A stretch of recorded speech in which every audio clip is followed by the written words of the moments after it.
બેંકમાં રૂપિયા ઉપાડવા આવતા લોકો સાથે છેતરપિંડી કરતી ગેંગની સુરત પોલીસે ધરપકડ કરી। બે આરોપી પાસે 1600 ચિલ્ડ્રન નોટ મળી આવી। આરોપીઓ બેંકમાં રૂપિયા જમા અથવા ઉપાડવા આવતા લોકોને નિશાન બનાવતા 100 અને 200ની નોટના બદલે 500 રૂપિયાની નોટની થપ્પી પકડાવી દેતા।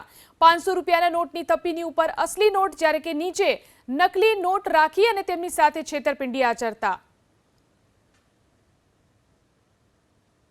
લોકો સાથે છેતરપિંડી કરી અને 100 રૂપિયા અને 200 રૂપિયાના દરની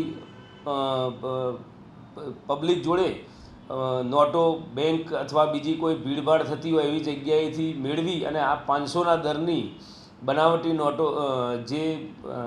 નોટો છે એ આપી અને ચીટિંગ કરવા માટે જે કાર્યવાહી કરવાના હતા તેઓને સુરત શહેર પોલીસની સારોલી પોલીસ ઇન્સ્પેક્ટર તથા તેમની સર્વેલન્સની ટીમે પકડી અને આ મુદ્દામાં હસ્તગત કરેલ છે।